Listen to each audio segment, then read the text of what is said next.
The mind is like a garden. What you allow to grow will shape your life. Imagine planting weeds instead of flowers, letting negativity and bad habits quietly take root. Before you know it, your garden is overrun and you're left wondering how it got there. But what if 2025 could be the year you take back your peace? What if it's the year you learn to let go of the thoughts, habits, and relationships that quietly weigh you down? That's what we're going to explore together today. 11 things you should quietly eliminate from your life. These are small shifts that can have a massive impact, freeing you from mental clutter, emotional stress, and wasted energy. Whether it's letting go of comparison, overcoming perfectionism, or learning to silence your anger, these lessons will help you cultivate a mind that is calm, focused, and resilient. This isn't about overnight change. It's about making steady, intentional progress. The Stoics believed that mastery of the mind comes from daily practice, small decisions, and the courage to let go of what no longer serves us. So, if you're ready to lighten your load, clear your mind, and build a life of purpose and clarity, you're in the right place. Let's dive into these 11 things you need to quietly eliminate, one step at a time. Your future self will look back and be grateful you started today. Number 1. Explaining yourself to those who cause you pain. Have you ever found yourself replaying a conversation in your head, trying to figure out how you could have explained yourself better to someone who hurt you? Maybe you felt misunderstood, unfairly judged, or even blamed for something that wasn't your fault. It's natural to want others to see your side, to understand your pain, or to validate your feelings. But here's the hard truth. Some people will never hear you, no matter how much you explain.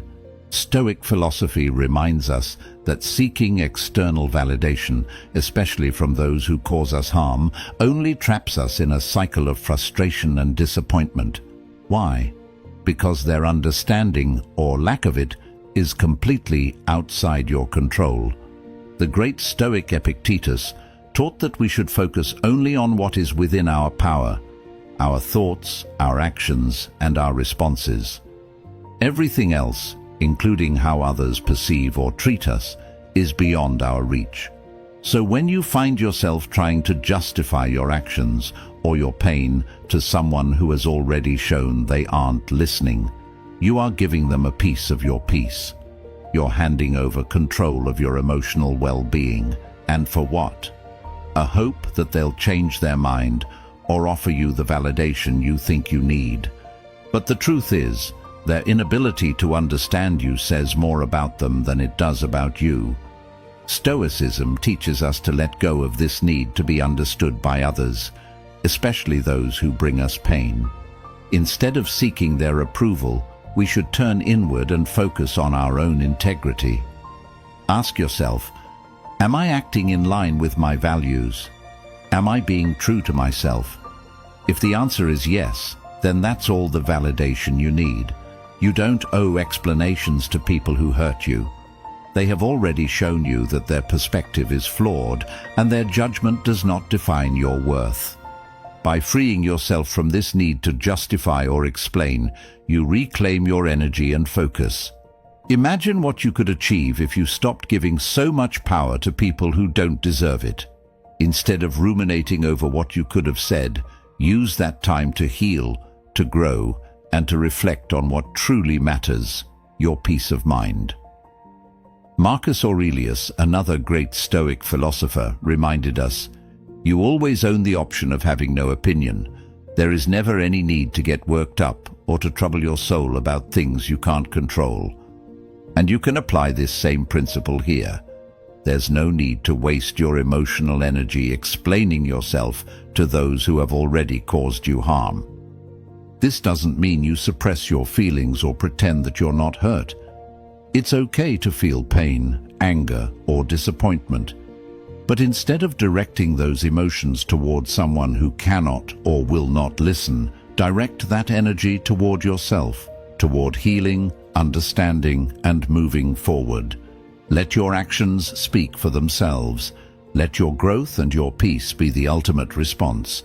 The quieter you are, the louder your strength becomes. Number 2, oversharing the end of relationships. When a relationship ends, it's often followed by a storm of emotions, confusion, sadness, anger, or even relief. In that emotional whirlwind, there's a strong urge to talk about it with anyone who will listen. Maybe it's to process the pain, seek comfort, or tell your side of the story. But have you ever noticed that the more you talk about it, the more it lingers? The pain stays alive, the resentment grows stronger, and instead of moving forward, you remain stuck in the past. Stoicism teaches us that while we can't always control the way things end, we can control how we respond. And sometimes the best response is silence. The Stoics believed in the power of restraint, especially when it comes to words. Words have weight. Once spoken, they can't be taken back. Marcus Aurelius, the Roman emperor and renowned Stoic, once said, "If it is not right, do not do it. If it is not true, do not say it." When you share every intimate detail of a relationship's end, you're not just giving away your privacy, you're also exposing your emotions to others who may not handle them with care. What starts as venting can quickly turn into gossip or judgment. The dignity of what you once shared with another person gets chipped away, and in the end, no one wins. There's also another danger to oversharing. It keeps you tethered to the past. By rehashing old arguments, blaming the other person, or analyzing every little detail, you give the situation more power over you than it deserves. Stoicism reminds us that we must focus on what lies within our control, our thoughts, actions, and mindset, not on events that are behind us. A relationship ending is part of life's natural flow, and like all experiences, it holds lessons that help us grow. But you can only learn those lessons when you stop looking backward and start looking inward. Silence doesn't mean denial or avoidance. It means choosing to handle the situation with strength and maturity. It means keeping certain things sacred, even if the relationship is over. By choosing not to overshare, you're not protecting just your own peace. You're also respecting the other person, regardless of how things ended. After all, who they are and how they treated you no longer matter. What matters now is how you respond. The Stoics would remind us that our character is revealed in moments like these. Will we let our emotions control us, or will we act with integrity and wisdom? Think about it this way. Every time you share private details of the past with others, you're giving away little pieces of your dignity. The less you speak about it, the more you hold on to your power. You don't need others to validate your pain or side with you. Your growth and resilience will speak louder than any words could. Over time, you'll realize that holding back, choosing not to dwell, not to gossip, and not to explain, feels lighter. It clears space for healing. It allows you to move forward without the weight of the past dragging you down. Number 3, unnecessary goals. How often do we chase things without stopping to ask why? A bigger house, a nicer car, a promotion, or even superficial achievements that don't align with who we truly are. Society pushes us to believe that success is about more possessions, more titles, more recognition. But at what cost? You climb a ladder only to realize it's leaning against the wrong wall. The Stoics warned us about this trap.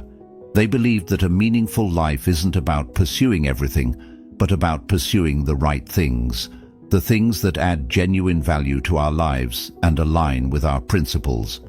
Marcus Aurelius, in his Meditations, reflected often on the brevity of life.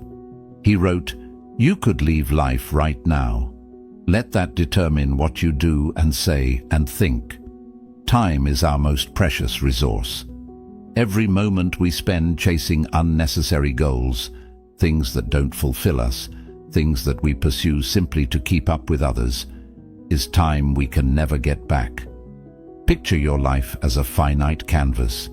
You only have so much space to fill, so many brush strokes to create a masterpiece. Now ask yourself, are you painting something meaningful, or are you just throwing random colors on the canvas because someone else told you to? Many of us pursue goals mindlessly, without questioning where they came from. We let societal expectations, family pressures, or the fear of falling behind drive our decisions. But here's the truth. Not every goal is worth pursuing. The Stoics remind us to focus on what is essential. Epictetus put it bluntly, "If you wish to improve, be content to appear clueless or stupid in extraneous matters." In other words, let go of the need to be everything to everyone. Let go of goals that look good on the outside, but feel hollow on the inside. Instead, redirect your focus to what truly matters. Goals that reflect your values, strengthen your character, and contribute to a life of purpose. The danger of unnecessary goals is that they distract you from your true path. They fill your days with busyness, but leave you feeling empty. Have you ever worked tirelessly toward something, perhaps a job title or material possession, only to achieve it and wonder, is this it? That feeling isn't failure. It's a sign you were chasing the wrong thing. The Stoics encourage us to pause and reflect often. Am I living intentionally? Are my actions aligned with my values? If not, it's time to eliminate the distractions and refocus. This doesn't mean you should abandon ambition. Ambition, when directed wisely, can lead to incredible growth and achievement. But the Stoics remind us that ambition must be rooted in what's meaningful and true, not in superficial desires. Marcus Aurelius advised, "Don't waste the rest of your time here worrying about other people unless it affects the common good. It will keep you from doing anything useful." What's useful then? It's the goals that align with who you are and what you believe in. Goals that strengthen your virtues, wisdom, courage, justice, and self-discipline. Goals that serve not just yourself, but others around you. Number 4. Raising your voice in anger. We've all been there, moments when frustration boils over, and before we know it, we're raising our voice. Maybe it's during an argument with someone you care about, or in a moment of stress when nothing seems to go right. The words come out louder, sharper, and more forceful than you intended. But what happens next? The situation usually gets worse. The person on the receiving end becomes defensive. You feel your own anger intensify, and what started as a chance to resolve something turns into a full-blown conflict. The Stoics understood this well. Anger, when unleashed without control, harms us far more than it helps us. Marcus Aurelius once said, "How much more grievous are the consequences of anger than the causes of it?" Think about that. Most of the time, what made you angry in the first place is minor compared to the damage that comes from your reaction: strained relationships, regretful words, and a lingering sense of shame. Anger doesn't just hurt others. It poisons you. It clouds your judgment, steals your peace, and leaves you carrying emotional weight long after the moment has passed. It's like setting yourself on fire in an attempt to light up a dark room. It does far more harm than good. The Stoics believed that true strength lies in self-control. Anyone can lash out in anger, but it takes wisdom and discipline to pause, breathe, and choose a better response. Epictetus taught that while we can't always control what happens to us, we can always control how we respond. He said, "It is not events that disturb people, it is their judgments concerning them." When you raise your voice in anger, you're letting your emotions take control. You're reacting without thinking, without choosing the response that aligns with the kind of person you want to be. Seneca warned against anger as the most destructive of emotions. He called it temporary madness because it makes us act irrationally, saying and doing things we would never do in a calmer state. And yet, so many of us fall into its trap, convincing ourselves that shouting or venting our rage will make us feel better. But does it? Think about the last time you lost control and raised your voice. Did it solve the problem, or did it leave you feeling drained, guilty, and misunderstood? This doesn't mean you shouldn't feel anger. Anger, like all emotions, is natural. It signals that something feels wrong, that a boundary has been crossed, or that you're hurt. But the key is to acknowledge the anger without letting it dictate your actions. Instead of raising your voice, take a step back, literally, if you need to. Pause, breathe deeply. Give yourself a moment to regain control. The Stoics often practiced a simple exercise in moments of frustration. Ask yourself, will this matter in a week, a month, a year? More often than not, the answer is no. That pause gives you perspective, and with perspective comes calm. Imagine how powerful it feels to be the one who stays calm when everyone else is losing their heads. That's strength, that's control, and it's exactly what Stoicism encourages us to practice. When you keep your voice steady and your emotions in check, you don't just de-escalate the situation, you also earn the respect of others. People listen to calm voices, they tune out yelling. By choosing composure over anger, you're not being weak. You're showing that you're strong enough to master yourself. Number 5. Constantly comparing yourself to others. Have you ever scrolled through social media or looked around at friends, colleagues, or even strangers and thought to yourself, why am I not there yet? It could be their success, their lifestyle, their achievements, or the way they seem to effortlessly have it all together. Before you know it, your mind starts racing. What's wrong with me? Why am I not as good, as successful, or as happy as they are? This comparison becomes a quiet, insidious thief. It steals your joy, your confidence, and your ability to appreciate your own life. Stoicism offers us a powerful antidote to this toxic habit. The realization that your only competition is yourself. The Stoics believed that each person's life is their own unique path, shaped by circumstances, choices, and experiences that no one else shares. Comparing your journey to someone else's is not only unfair, it's also illogical. Marcus Aurelius wrote, "Don't waste what remains of your life in speculating about others. It will keep you from doing anything useful." This is the core truth. When you focus on others, you rob yourself of the energy and time to focus on what you can control, your own growth, your own actions, and your own progress. Comparison is rooted in perception, and perception is often flawed. Social media, for example, is a highlight reel. It shows the best moments of someone's life, carefully curated to create an image of success or happiness. You might see someone's new house, perfect vacation, or career milestone, but what you don't see are the struggles, the sacrifices, and the moments of doubt behind the scenes. Comparing yourself to someone else's outward appearance of success is like comparing your full, unfiltered life to their edited snapshots. You're not seeing the whole picture. Epictetus reminds us that we should focus only on what lies within our control. He said, "Freedom is the only worthy goal in life. It is won by disregarding things that lie beyond our control." Other people's lives, achievements, and opinions? Completely outside your control. What is within your control is how you choose to live your life. Are you improving yourself each day? Are you living in line with your values? Are you showing up as the best version of yourself? These are the questions that matter. The truth is, comparison blinds you to your own strengths and progress. While you're looking outward, you miss everything you've already achieved, everything that makes your path unique and valuable.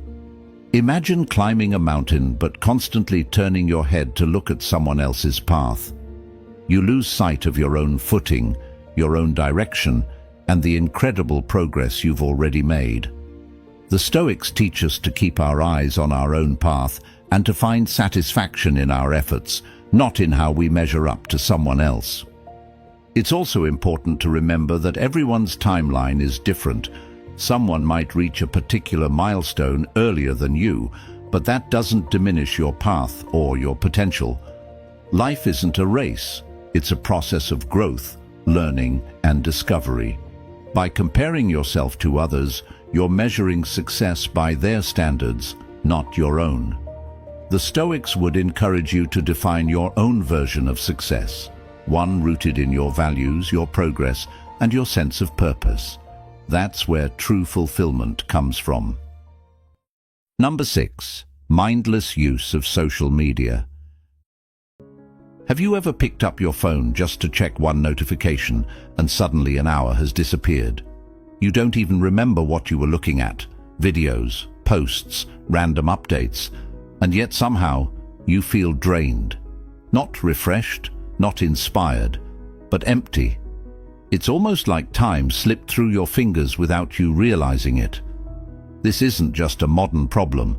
It's a reflection of a deeper truth about how we let distractions rule our lives. The Stoics would call this a misuse of our attention, one of the most valuable resources we possess. The ancient Stoics believed that our attention and focus were essential to living a meaningful life. Marcus Aurelius often reflected on the importance of being fully present, writing, "Do not let the future disturb you. You will meet it if you have to, with the same weapons of reason which today arm you against the present." Yet today, our attention is constantly under siege, pulled in 1,000 directions by algorithms, notifications, and endless scrolling. Social media, when used mindlessly, becomes a thief of time, clarity, and peace. It scatters your focus and leaves you with nothing to show for the hours you've lost. The issue isn't social media itself. Like any tool, it can be used for good or harm. It connects us to loved ones, exposes us to new ideas, and can even inspire growth. The problem lies in how we use it, or rather, how it uses us. How often do we scroll without intention, numbing ourselves to reality, using our feeds as a form of distraction? The Stoics taught that we must be intentional with our time, because time is finite. Seneca warned, "It is not that we have a short time to live, but that we waste a lot of it." And social media, when used without purpose, is one of the greatest culprits of wasted time in our modern world. But there's more to it than just losing time. Mindless use of social media affects how we think, how we feel, and how we see ourselves. The curated feeds we scroll through present a distorted version of reality: perfect vacations, flawless bodies, overnight success stories. We start to compare our lives to this illusion, and without realizing it, feelings of inadequacy creep in. Suddenly, our own lives don't feel good enough. Our homes, careers, relationships all seem to fall short in comparison to a highlight reel that isn't even real. Stoicism reminds us to focus on what we can control: our own thoughts, our actions, and our perspective. Comparing ourselves to an illusion is a battle we can never win, and it robs us of our contentment in the present moment. What's the solution? Try this. Set limits on your social media use. Decide how much time you want to spend online each day and stick to it. Use your feeds intentionally. Follow people who inspire you. Unfollow accounts that make you feel less than, and engage with content that brings value to your life. Social media can be a tool for good, but only if you use it on your terms. Marcus Aurelius said, "You could leave life right now. Let that determine what you do and say and think." In other words, Don't let your life pass you by while you're staring at a screen. Be present, be intentional, spend your time on things that matter. Number 7. The pursuit of external validation. Have you ever noticed how much we crave approval from others? A simple compliment, a nod of recognition, or a few likes on social media can make us feel seen, valued, and appreciated. On the surface, it seems harmless. But beneath that craving for validation lies a dangerous habit, tying our self-worth to the opinions of others. When we let other people's approval, or lack of it, define our value, we hand over control of our happiness. The Stoics warned us about this trap. They believed that true peace and contentment come from within, not from the unpredictable opinions of the outside world. Epictetus put it simply: if you are ever tempted to look for outside approval, realize that you have compromised your integrity.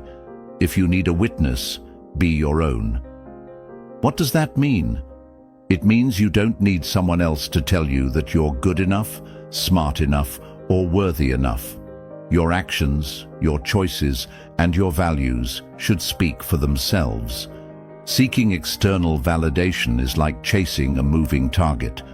You'll never hit it because people's opinions change, often for reasons that have nothing to do with you. Today they praise you. Tomorrow they might criticize you. If your self-esteem depends on their approval, you're at the mercy of forces you can't control. Imagine living your entire life trying to please others. You wear what they think looks good, say what they want to hear, and make decisions based on their expectations. At first, it feels reassuring to fit in, to be liked. But over time, something starts to happen. You lose yourself. You stop asking, what do I want? What do I believe in? Who do I want to be? The Stoics remind us that living for external approval is a recipe for emptiness. You end up living someone else's life, not your own. And at the end of it, what have you gained?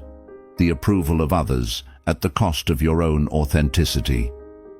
Marcus Aurelius, in his Meditations, often reminded himself to focus inward, not outward. He wrote, "It doesn't matter what other people think of you. It matters what you think of yourself." That's the foundation of true confidence. When you learn to validate yourself, to measure your worth based on your character and actions, not someone else's opinion, you become unshakable. You stop living for applause and start living with purpose. That's a power no one can take away from you. The truth is, seeking external validation is exhausting. It's like trying to fill a bucket with a hole in the bottom. No matter how much praise or approval you get, it's never enough. You always need more. The Stoics teach us that this endless craving comes from misunderstanding where happiness truly lies. Happiness doesn't come from being admired or praised. It comes from living a life that aligns with your values. Are you acting with integrity? Are you making decisions that reflect who you are and what you believe in?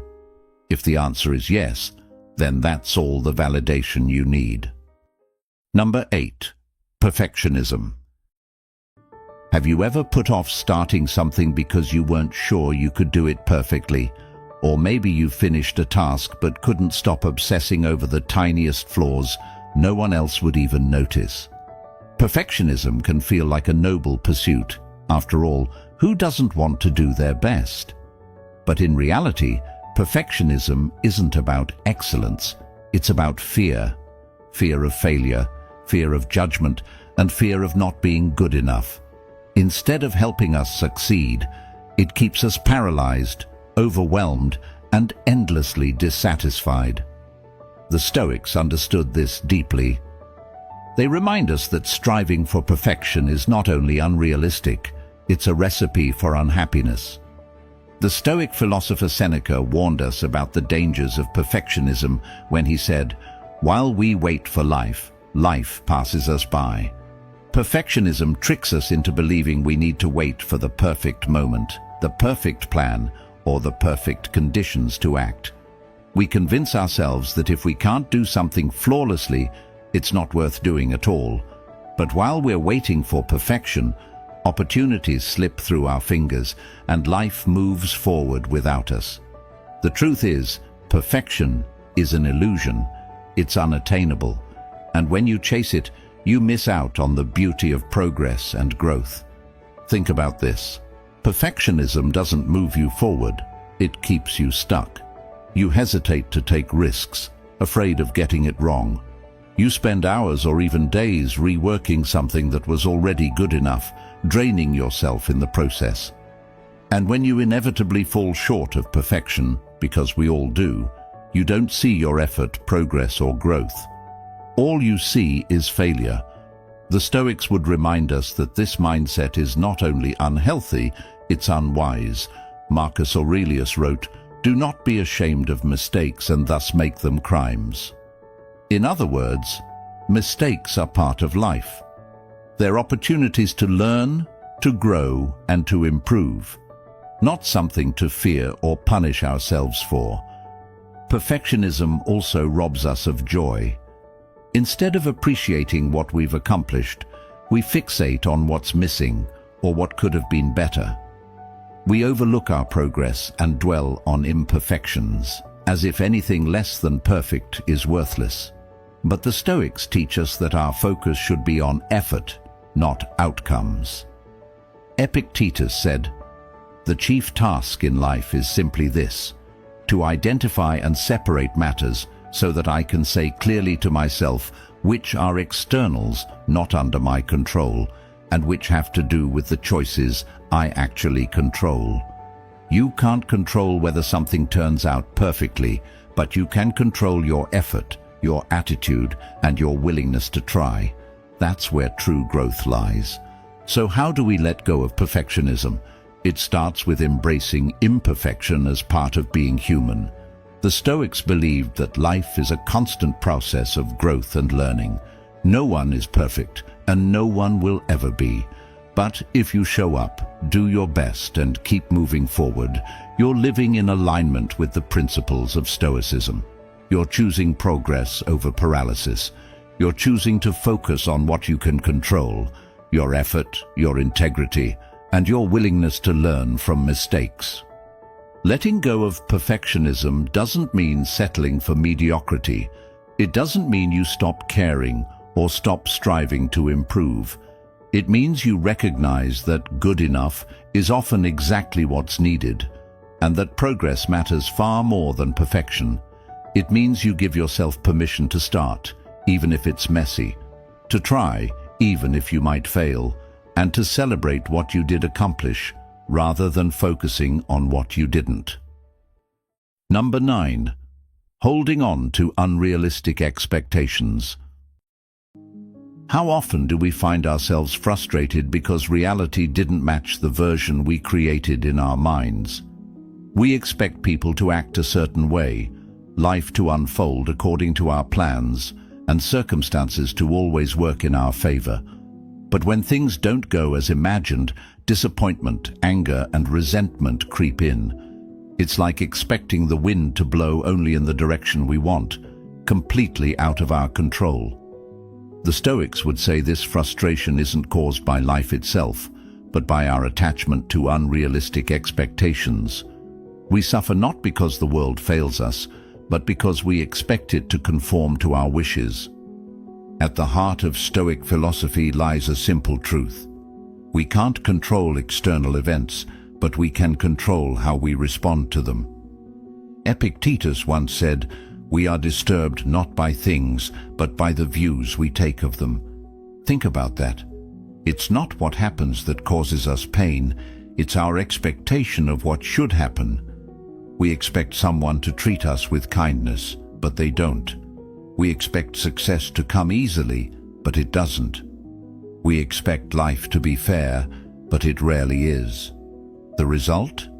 We feel let down, not because the world is unfair, but because we held on to an illusion of how it should be. Expectations are often invisible burdens we carry. We place them on people, situations, and even ourselves, setting standards that may be impossible to meet. Have you ever thought, "They should have known better"? or I should have done more. Words like should and must are warning signs that expectations are at play. The Stoics remind us that reality is neither good nor bad, it simply is. It's our expectations that make it feel unfair or disappointing. When we let go of those rigid ideas of how life should be, we free ourselves to accept life as it is. For example, think about your relationships. How often do conflicts arise because we expect someone to behave a certain way? We expect them to know what we want, say the right things, or act in ways that align with our ideals. But people are not extensions of our expectations. They are individuals with their own thoughts, flaws, and decisions. The Stoics teach us to focus on what we can control, our own behavior. Instead of saying, they should have done this, shift your mindset to, what can I do in this situation? How can I respond with wisdom and kindness? That's where your power lies. The same principle applies to life's challenges. We often expect success without setbacks, happiness without hardship, and progress without effort. But the Stoics embraced adversity as a natural part of life. Seneca wrote, "A wise man is content with his lot, whatever it may be, without wishing for what he has not." Unrealistic expectations make us blind to the opportunities hidden in difficulties. When we expect life to be smooth and easy, every obstacle feels like a personal failure. But when we let go of those expectations, we can see challenges for what they truly are, opportunities to learn, grow, and build resilience. Number 10. Fear of change. Change is one of the only constants in life, yet it's something so many of us resist. Why? Because change is uncomfortable. It pushes us into the unknown, away from what's familiar and predictable. Whether it's a new job, the end of a relationship, moving to a different city, or simply a shift in routine, change can feel like stepping into darkness without a flashlight. And so, we cling to what we know, even when it no longer serves us. But the Stoics would remind us that resisting change doesn't stop it. It only creates suffering. Life moves forward, whether we like it or not, and our job is to learn how to move with it, not against it. Marcus Aurelius, in his Meditations, wrote, "Observe constantly that all things take place by change, and accustom yourself to consider that the nature of the universe loves nothing so much as to change the things which are, and to make new things like them." In other words, change is not your enemy. It's the very fabric of existence. Nature itself thrives on change. The seasons shift, rivers flow, and trees shed their leaves only to bloom again.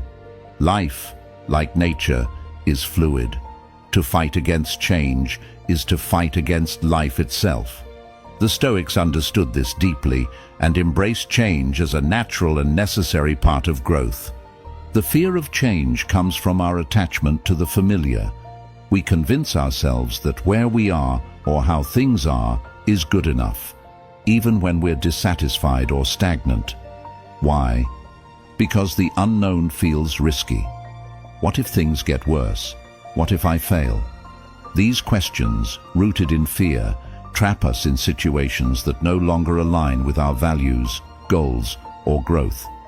Epictetus teaches us to reflect on what is within our control. We cannot control what changes life will bring, but we can control how we respond to them. Instead of fearing change, the Stoics encourage us to approach it with curiosity, courage, and acceptance. Think about it this way: every meaningful thing in your life came from change. Your closest friendships, your proudest achievements, and your most significant moments of growth likely happened because something changed, because you took a risk, stepped into the unknown, or let go of what was no longer serving you. Change forces us to adapt, to rethink, to grow into something stronger and wiser than before. Marcus Aurelius captured this beautifully when he said, "What stands in the way becomes the way." The challenges that come with change are not obstacles, they are the path forward. Fear of change also traps us in regret. How many opportunities have you let pass by because you were afraid to step into something new? Whether it's pursuing a dream, ending a toxic relationship, or starting a healthier lifestyle, the fear of change keeps you rooted in place while life moves forward. The Stoics teach us to focus on what we can control in this moment.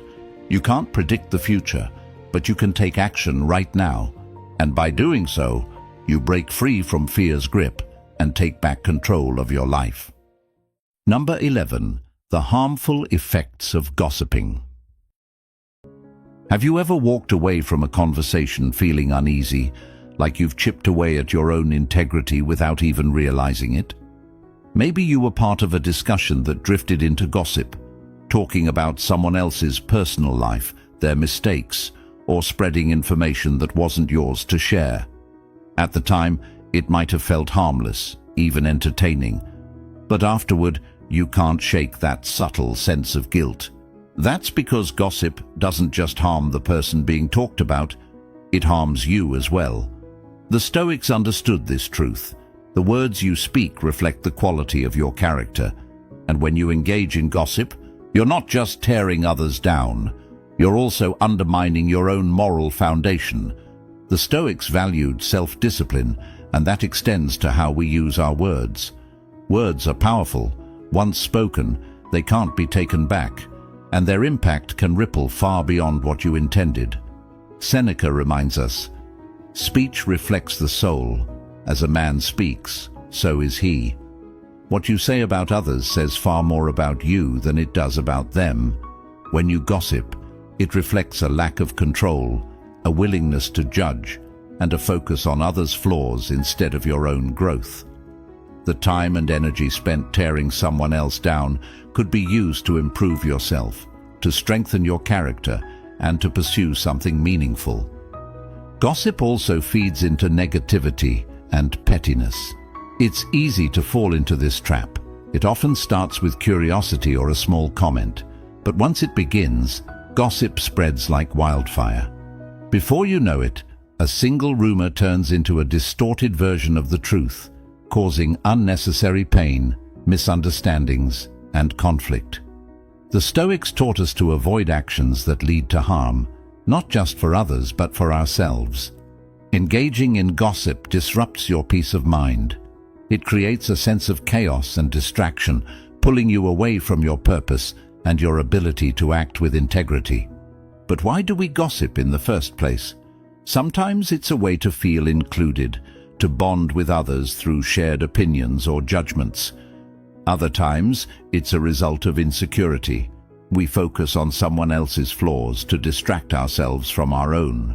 But the Stoics would urge us to look inward, to confront the real reason we feel the need to speak negatively about others.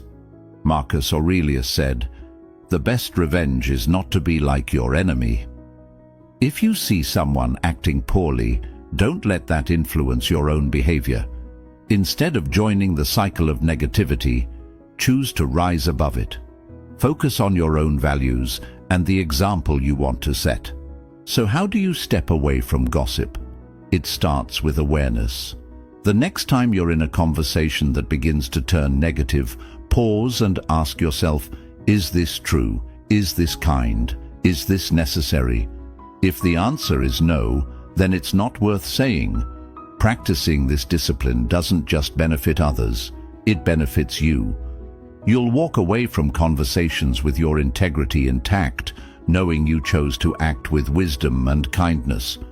The more you practice this restraint, the easier it becomes. You'll find that you no longer feel the need to fill silences with idle chatter or judgments. Instead, you'll cultivate an environment of trust, respect, and positivity. When you refuse to engage in gossip, you also become someone others can trust. You build a reputation for integrity, a reputation that is far more valuable than fleeting approval or entertainment. People will know that when they share something with you, it stays with you. They'll see you as someone who speaks with intention, who uses words to uplift rather than tear down. The Stoics remind us that our actions, no matter how small, shape who we are. By choosing not to gossip, you're choosing to build a life of virtue, self-discipline, and trustworthiness. At the end of the day, the life you want to build, the one filled with clarity, purpose, and peace, begins with the quiet decisions you make. By letting go of what doesn't serve you, you make room for what truly matters. Remember, you are not defined by the noise around you, but by the strength you cultivate within. Thank you for being a part of Stoic Journal. If you found value in today's video, I invite you to watch the next one suggested on your screen. It's another step on this journey of wisdom and growth. I appreciate you being here. Let's continue this path together. Take care, and I'll see you soon.